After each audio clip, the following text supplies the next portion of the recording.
Allahu Ekber. Gel buldum. Allahu Ekber.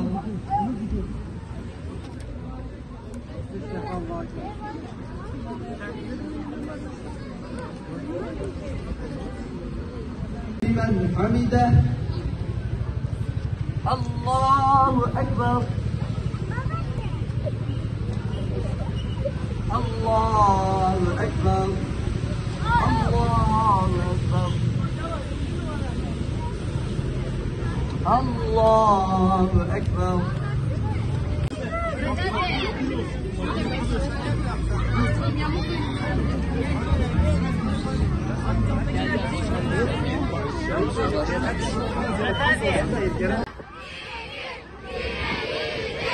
Namaz müminin miracıdır.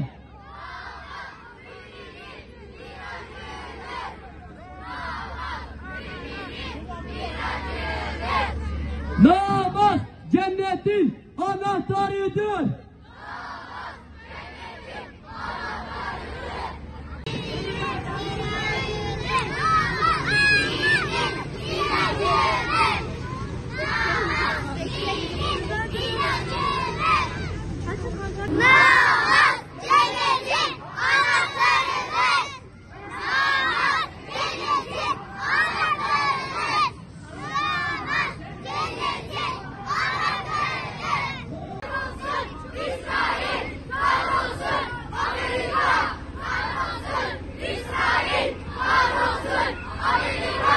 Kahrolsun İsrail, kahrolsun ABD.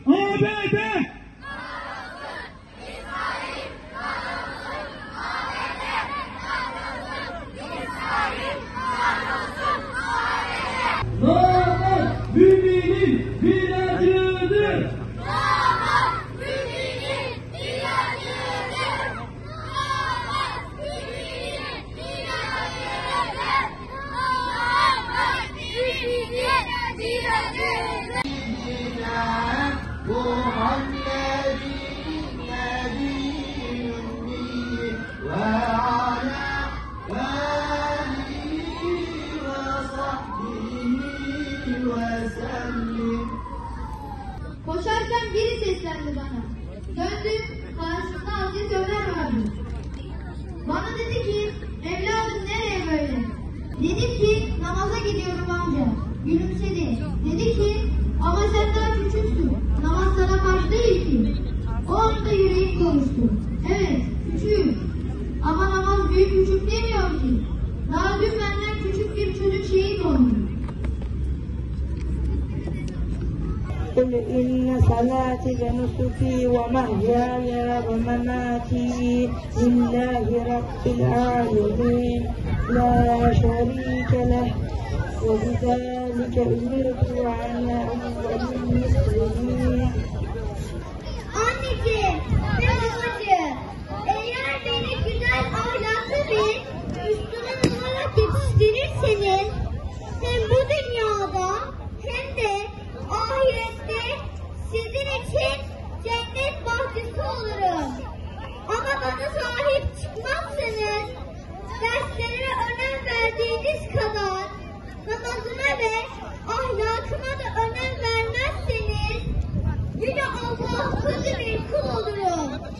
Hem dünyam hem de ahiretim cehennem ateşine döner. Bizim cehennem ateşinde yanmamızı istemezsiniz değil mi? Ben Hazalıyım. Yaşım 10. Hem 10. Çünkü Filistin özgür olmadıkça ben büyüyemem. Benim büyümem adaletin ayağa kalkmasına bağlı. Yıllardır arkam size dönük. Çünkü siz bize sırt döndünüz. Ben Kudüs sokaklarında oynayan bir çocuktum. Sonra evimiz yıkıldı. Kardeşimi enkaz altından çıkaramadık. Annem sustu, babam şehit oldu. Ama bu sadece geçmişte kalmadı. Daha geçen ay Gazze'li çocuklar uyurken bombalar yağdı. Bir gece içinde yüzlerce ev yok oldu. Bebekler, anneler, doktorlar, gazeteciler hepsi hedef alındı. Bir okul vuruldu. Çocuk cesetleri sıra sıra olmuştu. Bir hastane yerle bir edildi. İçindeki bebekler nefessiz kaldı. Bir baba kolunda çocuğunun cansız bedeniyle bunu dünyaya söyleyin diye haykırdı. Ama dünya yine sağırdı, yine dilsizdi. Ben kimim? Ben Filistin'im. Ben Gazze'yim. Ben hala buradayım. Arkam dönük ama yüreğim dimdik. Babayla oynamayı seviyordum. Ben barışı seviyordum. Ben annemin kucağına, babamın gülüşünü seviyordum. Ben barışı seviyordum. Ama gökyüzünden barış yerine bombalar yağdı üzerimize. Ben ne yaptım ki? Ben sadece çocuk oldum. Ben kimim? Ben okula gidemeden, oyunlarını tamamlamadan şehit edilen bir çocuğum. Bir fotoğrafım kaldı sizlere. Bir de enkazların arasında kaybolan hayallerim. Kimseyi saptıramadım. Aha, oyun oynayan bir Müslüman. Tam aradım. Bakalım hangi oyun oynuyor? Brawl Stars. En sevdiğim. Bakayım, kaçıncı level'da? Bayağı iyi oynamış. Oyna bakalım. Öldür bakalım vaktini. Her gün yüzlerce Müslüman genci oyun oynayarak, sosyal medyada vaktini öldürerek vakitlerini boşa harcıyorum.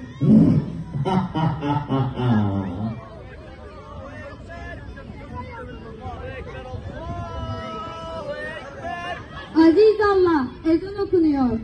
Bu ne? Yeter! Bıktım bu neyden! Günde 5 vakit okunuyor. Kahroluyorum ha!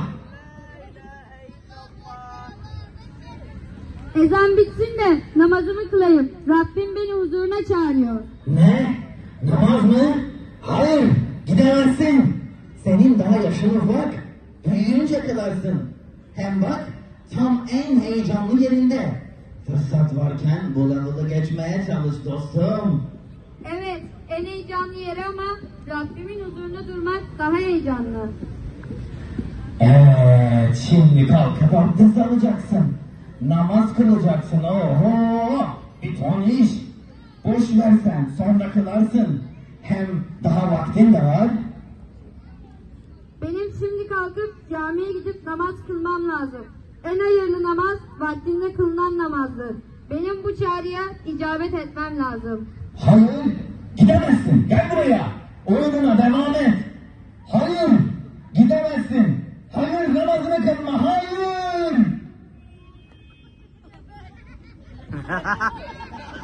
Ben şeytan. Sizin en ezeli düşmanınızım. Adem oğullarından nefret ederim. Sizleri doğru yoldan saptırmak için her şeyi yaparım. Sizi kötülüğe çağırırım. Zamanınızı boşa harcamaya davet ederim. Anne babanıza kötü bir evlat, arkadaşınıza kötü bir dost yapmaya çalışırım. Allah'a iyi bir kul olmamanız için elimden geleni yaparım. Sizlere 5 vakit namaz kıldırmamak için çeşitli hileler ve pusular kurarım. Çünkü benim için en büyük kötülük namazınızı kıldırmamaktır. Anne ve babalara dönüyorum şimdi. Ey anne ve babalar! Ben sizin çocuklarınızın hepsini sizden çalacağım. Ve onları kötü bir evlat, kötü bir kul yapacağım. Esselamu Aleyküm kıymetli çocuklar, değerli velilerimiz, diğer kıymetli misafirlerimiz, hepiniz tekrardan hoş geldiniz. Bugün burada toplanmamızın amacı 15 gün boyunca süren Hayat Namazla Güzeldir programını noktalamak aslında. Bu 15 gün boyunca çocuklarımız namazı, abdesti ve bunun diğer gerekliliklerini öğrendiler. Bunun sonucunda namazın bizleri maddi ve manevi kirlerden arındırdığını, bununla birlikte namazın müminin miracı olduğunu kavramaya çalıştılar. Bizim bu programımızın asıl hedef kitlesi 7 ve 10 yaşındaki çocuklardı. Peki bunun sebebi neydi? Peygamber Efendimiz sallallahu aleyhi ve sellem buyuruyor ki çocuklarınıza 7 yaşından itibaren namazı öğretiniz. Evet, biz de bu sebeple çocuklara böyle bir program uyguladık.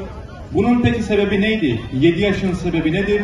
Çünkü bizim çocuklarımız masumdur. Çünkü çocuklar günahsızdır. Çünkü çocuklar temizdir. Bu sebeple bizler çocukların kalbine mayayı bu şekilde namazla uygun olan yaşta vermeye çalışacağız ve bu şekilde çocuklarımızı muhafaza edeceğiz Allah'ın izniyle.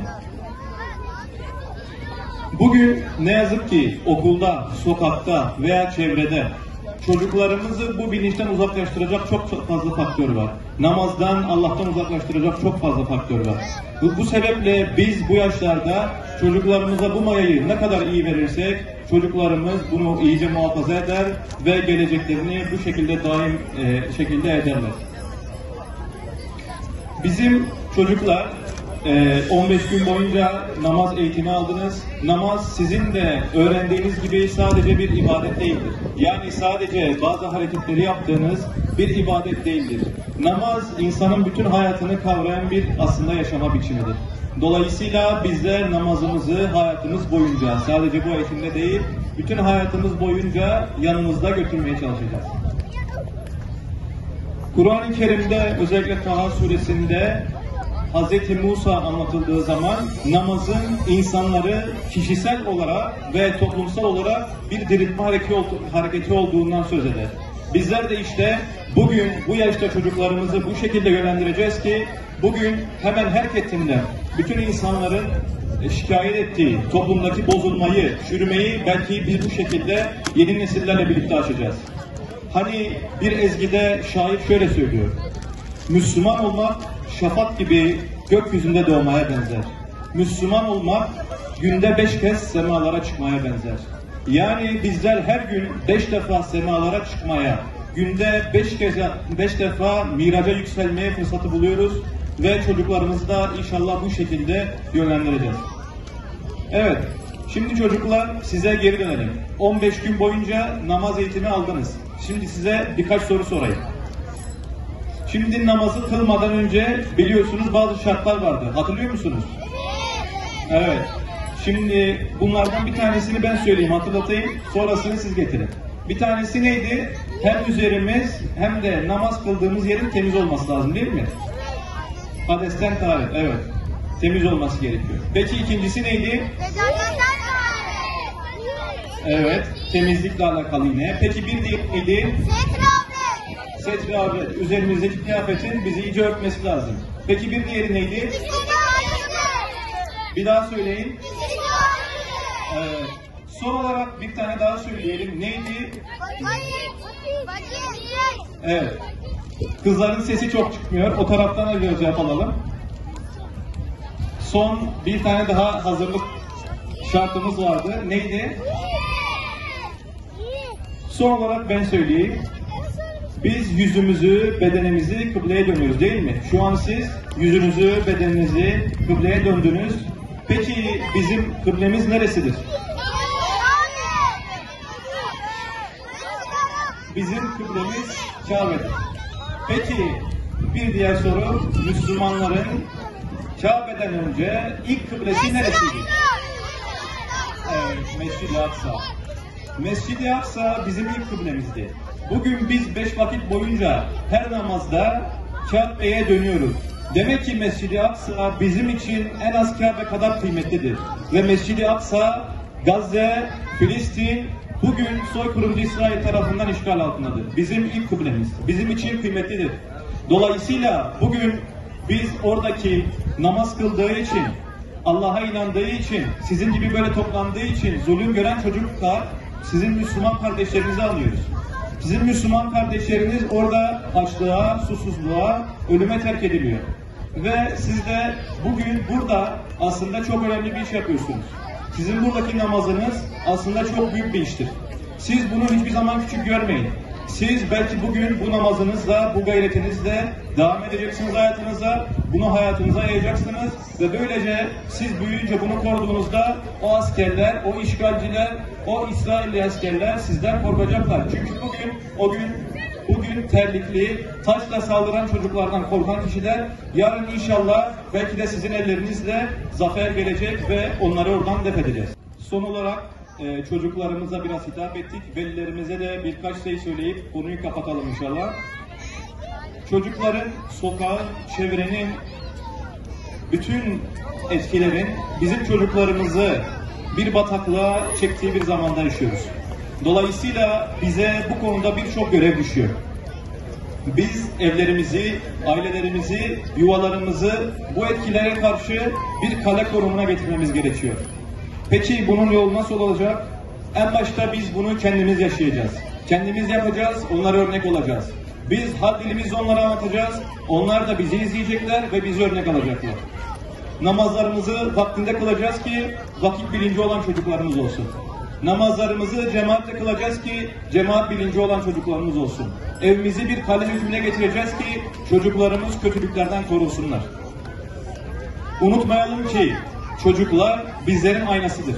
Bugün biz çocuklarımıza ne verirsek, onlara ne gösterirsek yarın onlardan onu görürüz. Dolayısıyla onlara ne vereceğimize, bize ayna tuttuklarına dikkat edelim ve bütün hayatımızı buna göre idame ettirelim. Allah bizleri örnek olacak, haliyle ayna olacak kullardan eylesin. Çocuklarımız için kale olacak, evlerimizi bize birer mektep kılsın. Bizlere namazı hayatının merkezine yerleştirmiş nesillerden eylesin ve bizlere böyle nesiller geçiştirebilmeyi nasip etsin. Ve bizleri bir gün, bugün burada toplandığımız gibi özgür olan Mescid-i Aksa'da da toplanıp çocuklarımızla beraber bu şekilde namaz kılmayı da nasip etsin. Allah'a emanet olun. Esselamu Aleyküm ve Rahmetullahi ve Berekatuhu. Bismillahirrahmanirrahim. Ey Kabe'nin Rabbi olan Allah, bizi, ana babamızı ve sana inanan müminleri bağışla. Amin. Ya Rabbi, bizi namazı seven kullarından eyle. Sabahları uyanmayı, secdeye kapanmayı kolaylaştır bize. Her rekatta kalbimizi sana yaklaştır. Allah, namazda sadece kendimiz için değil, Müslüman kardeşlerimiz için dua etme şuurunu nasip et. Ya Rab, Gazze'deki